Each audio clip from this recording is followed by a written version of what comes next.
Calling this meeting to order November 2nd, 2023 at 5 p.m. It's a special board meeting.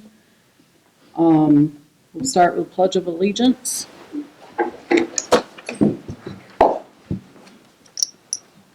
I pledge allegiance to the flag of the United States of America and to the republic for which it stands, one nation, under God, indivisible, with liberty and justice for all. Thank you. Sarah, can you take roll call? Yep. Brad Crandall, Dawn Fortin, Here. Stephen Herbstrith, Here. Sarah Jones here, Jennifer Sheldon, Tim Wood. Here.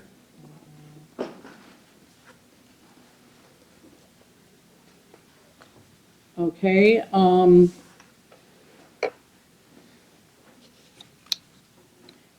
Any agenda changes?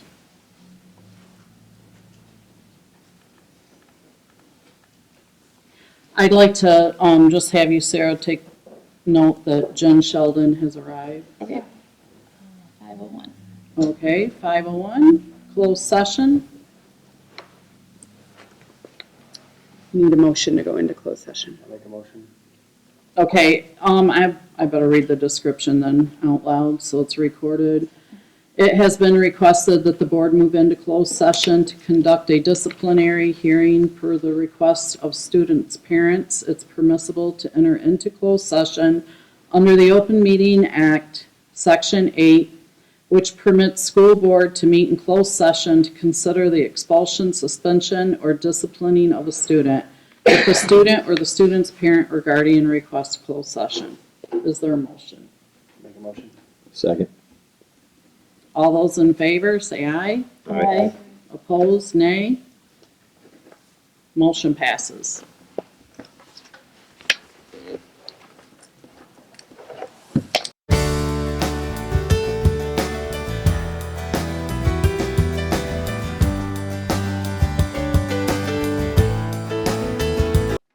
Okay, Open Meeting Act requires a majority vote to convene a closed session and return to open meeting. Is there a motion to convene closed session at 5:40? The motion. Support. All in favor, say aye. Aye. Motion passes. All opposed, say nay. Motion passes. Okay, 5.2, request for readmission to Pennfield schools. I would like to make a motion to deny the readmission of student 10606. Support. Sarah, will you take a roll call vote on that, please? Yes, Dawn Fortin. No. So, but a yes is you're denying. Yes is to no. Yes. Okay. Thank you for clarifying. Herbstreit, Yes. Jones, yes. Sheldon. Yes. Wood. Yes.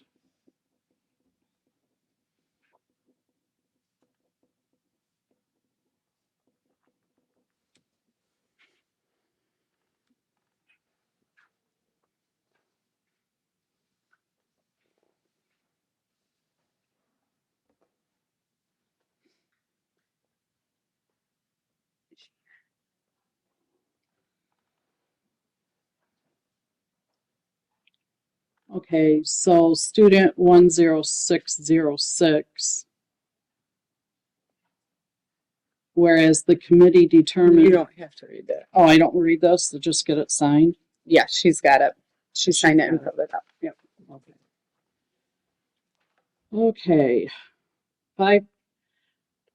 Since the candidate isn't due for 15 minutes, shall we go ahead with public comment?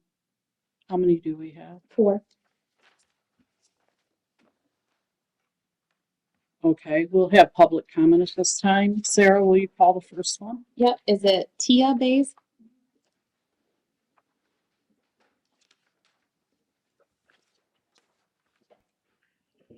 I'm not familiar with how this works with you guys, so Do I should start then? Yep, you get 3 minutes. Okay. So I'd like to take this time to speak on the sudden curriculum changes within the district which are being forced upon our educators and children by the superintendent.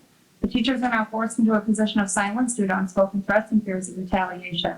The lack of accountability within the administration is appalling at least, yet now we suddenly want to demand accountability from our teachers for student test scores. Had the teachers been given proper notification and adequate planning time, as well as proper training and resources, these sudden changes may have been manageable with modification. Our youngest children being denied the right to continue to develop their fine motor skills. They are no longer allowed to cut papers, have fun yet educational brain breaks, or even color a feature which is outside of the HMH curriculum worksheet. Spontaneously revoking a combined 30 minutes of free time from their established routine with the expectation that students and teachers both can tolerate an uninterrupted 120-minute block of literacy. No adult can sit through a 2-hour instructional period without breaks, yet this is now being forced upon our children. Now literacy is mandatory even in a gym class. Children and Dunlap are not even being offered the opportunity for creative learning. There are no art classes offered for the children. Why is it acceptable to send our children home crying, telling us, and I quote from a 5-year-old, "The day was really rough. I am so sad because I didn't get any brain or body breaks and I cried a lot." Because of this implementation, all are being put in a position of mental torment. Upon inquiring about these changes prior to the deceptive email that was sent out on October 23rd, I was even advised by a middle school principal that if I am dissatisfied, I am welcome to send my kids to another district with a school of choice option or do virtual. These sudden demands are being forced by the superintendent are following a decline in test scores. I am certain I am not alone when I inform you that my child is not a test scorer. This district is administering tests to children before the state recommended grade levels according to the State Board of Education. Therefore, is this information truly based off of honest data, or is that data which is skewed considering the recent pandemic? Speaking with many faculty members at Pennfield, there has been a significant increase in behavioral concerns since executing these unrealistic changes. The path which this district is heading is frightening. People are breaking the educators. They are breaking the students. They have our community in an uproar. The accountability starts there. I am asking you to look at the root of the problems. Look at the injustice being forced on our children, the lack of transparency being provided, the fear of the educators. I am asking that the Board of Education further consult with the educators and the community about the abrupt changes which the superintendent is attempting to implement amongst the Pennfield district.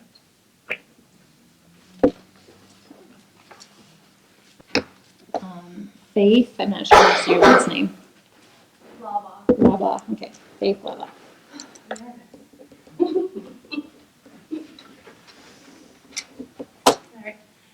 I am here tonight to address changes that I've seen at Purdy Elementary. I would first like to thank my child's teachers for having meaningful, caring relationships with him. Meaningful because he cherishes each educator. Caring because the teachers are concerned with his safety, his successes, and areas of improvement. When the district becomes more worried about overall test scores than the achievement of an individual student, you are setting up children for failure and the possibility of children being held back. As a previous preschool teacher, it was the educator's responsibility to identify the needs of each student and get them brought up to meet standards as close as possible. Taking away the autonomy and trust of your educators impacts teacher morale, creativity, student success, and much more. Why was the decision made to take away brain breaks? Brain breaks have been proven to improve cognitive skills, increase brain activity, and encourage social and emotional growth. It helps kids self-regulate, increase their energy, productivity, and ability to focus. I am ashamed of the changes happening within the district and how detrimental these changes are affecting the kids and teachers. I will stand behind and support our amazing Pennfield teachers. I will not support the uneducated rapid decision to switch curriculum, remove brain breaks, and ultimately not having the best interest of our young children. As a superintendent, it is your duty to identify the needs, be an effective communicator, and provide leadership. Mrs. Lummer, I request that you reconsider your actions and decisions that have greatly impacted this community.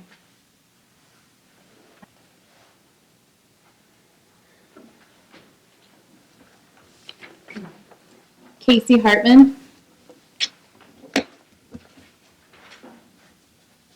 The dear members of the Board of Education, I am writing to express my concern and advocate for the importance of incorporating additional recess, creative activities such as coloring, cutting, and breaks in the classroom at all times of the day.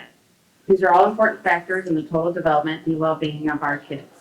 Recess is not only important to a child's physical health, but also plays a role in their cognitive development. All brains require time to process new information.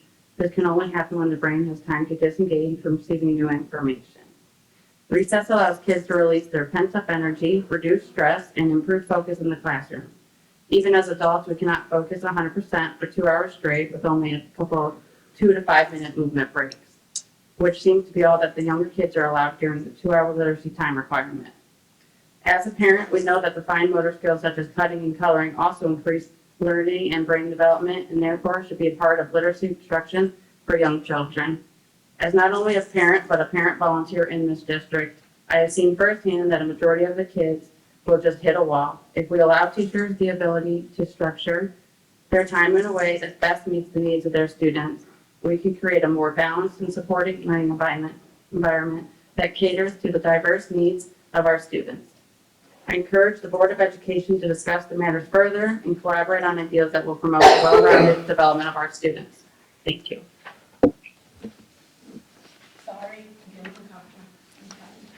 Carrie McLean.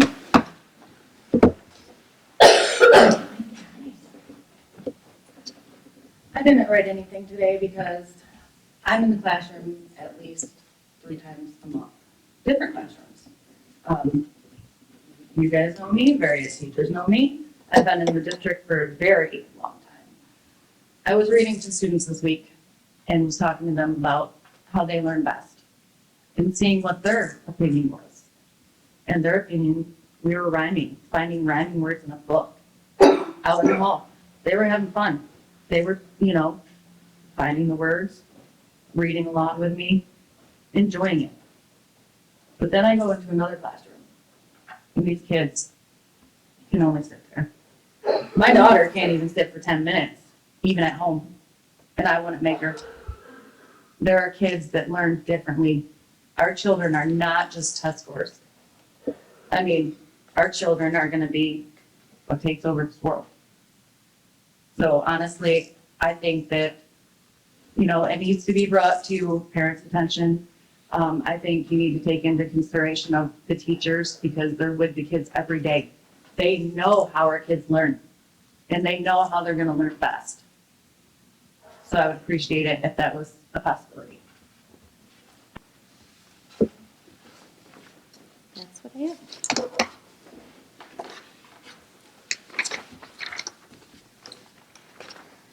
Okay, 5.3, we will begin our interview for candidates of Board of Education vacancy. We did have 2 letters of interest and one has withdrawn for personal responsibilities.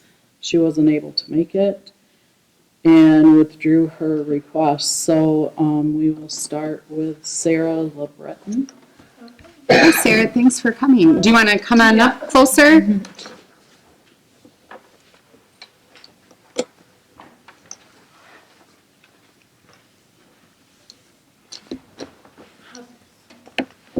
Welcome. Thank you. And thank you for your interest of serving the board. We're just going to introduce ourselves first and then just present a couple of questions. Okay. Like each or? I'm Tim Wood. I'm the board treasurer. Sarah Jones, Board Secretary. Oh, sorry. That's right. It's Thursday. I'm Stephanie Lemmer and I'm the superintendent. Dawn Fortin, board president. Senior representative, trustee.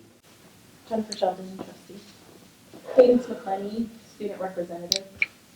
Are you on the sign out there right now? No, I was last month. And thank you for coming tonight. So Tim, would you like to start with Sure. the first question? What contributions can you make to Pennfield schools? I think that I could bring my personal experience and professional experience. I've been a teacher locally Let's see, I'll be nervous on this first one. I was a special education advocate through the ARC for a few years. I worked in another district as a behavior interventionist, and now I run a tutoring business. So I think I bring a lot of skills, and I'm also, of course, a Pennfield parent. I have 2 high school boys, and I just have a willingness to dig in and learn and join a team, and I believe in the direction that the board and district are heading. Thank you. All right. How do you feel the school district can improve the academic achievement of students and professional development of staff? I know that it's not like an overnight thing that the test scores will drastically increase, or that, whatever we're looking at, reading, math, science, will skyrocket, but I think it's going to take just getting everyone on board with following the curriculum. I think it's a good sign that we have agreed on a curriculum, and that it's a lot to dig into, and I went through that as a teacher plenty of times, but you have to dig in and get started and see what happens. I know for reading, phonemic awareness is huge, and kids do need to be finding rhymes, but there's a lot more to it. It's sounds, and just like there's so much. I just think that that's the direction that needs to happen. I think there can be balance with any decision that goes forward. I'm so nervous. You're fine. What do you think are the most important skills for a student to have when they graduate? You got boys getting ready to do Yeah, that. I'm a senior this year. So, and it's been really hard with the pandemic and the learning loss too. Like that really has an impact on the skills that kids are gonna go away with. But I think, reading is critical, of course, being able to be a critical thinker. I've loved some of the opportunities for like speech and debate, those higher level thinking skills are gonna take kids further. I know just the opportunity to explore different paths that you might take while you're going through the education process, like the opportunities at the Career Center, KCC classes, like there's a lot of different things, but I mean, at the end of the day, you have to have the basic reading, math, science skills to get you going. Like we're worried about Landon for math. Like there's gonna be a lot of kids in college that are paying college money to do high school math because there's so many gaps. And they're not, they're just kind of unavoidable, it feels like at this point, but just moving forward, it's something to take a really good look at. Sure.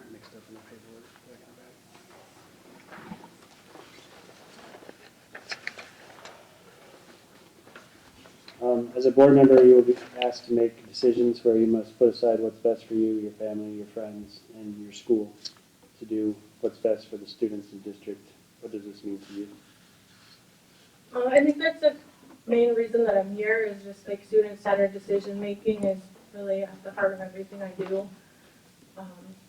It has to be what's best for the kids, and that's just kind of really simple, what I think. What would you like to see change in the district, and how do you envision your role in that change? If we set like on academics aside, like I think like continuing to increase community, just positive community engagement is something like it's kind of my number 2 as far as what I think that we're working on. And I've seen a lot of like really good progress this year, like the ribbon cutting at the football field and the kids getting in free to games. And I've noticed on like social media, I love seeing the North Penn kids come through high school in their costumes. So I just think emphasizing a lot of those positive things going on in the district will help get us that positive community engagement. And I know we rely on a lot of school of choice students, and we want to make sure once they get here, they stay here. So engaging those families as well. You have a question? You can ask her one, Anyone. and it doesn't have to be on here. You can ask one. What's a student perspective? So I know you have a son that's a senior. What are some things that you wish that he would know that you didn't learn that you could bring more ideas to our district? I think, but it was really hard because the pandemic was ninth and almost 10th grade for him.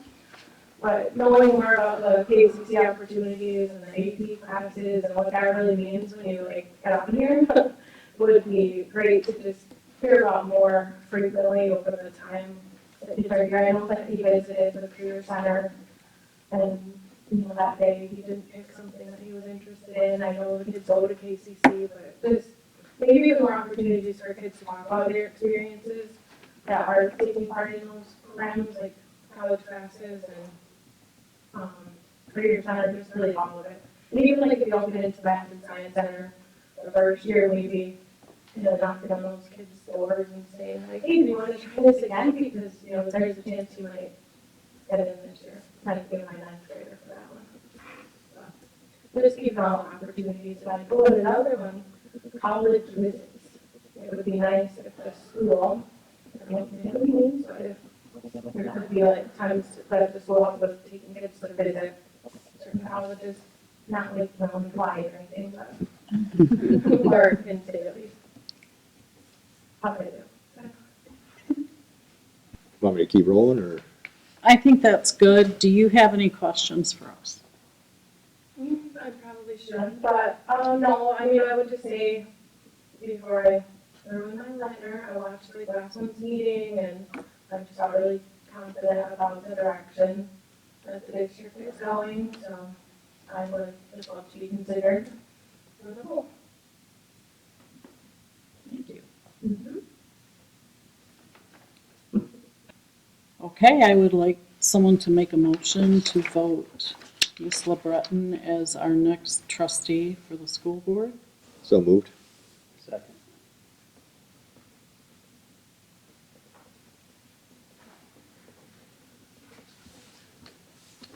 Roll call vote, Okay, Dawn Fortin, yes. Steve Herbstrip, Yes. Sarah Jones, yes. Jennifer Sheldon, Yes. Tim Wood. Yes.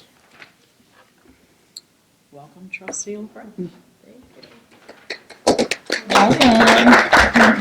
Appreciate you stepping up. So one thing that we will have to do is, we have to do an official oath of office within 10 days and have it notarized. And so I'm going to reach out to you. We'll coordinate that because I think either you or Sarah usually come. And Kathy, who's in central office, she's our notary. So we'll make sure that we get that taken care of here soon and get you all situated. Okay. Sound good? Yeah. Awesome. Thank you very much. Okay.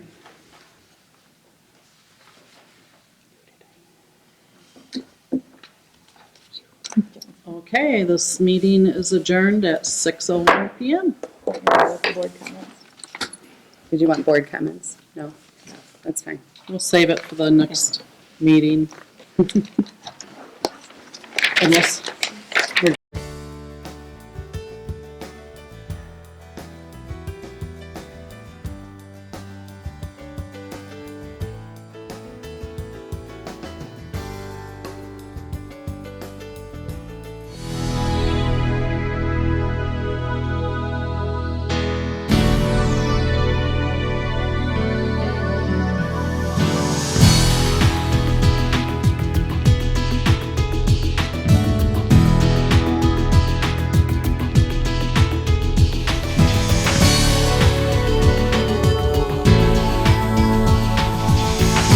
Access Vision. Your voice, your community.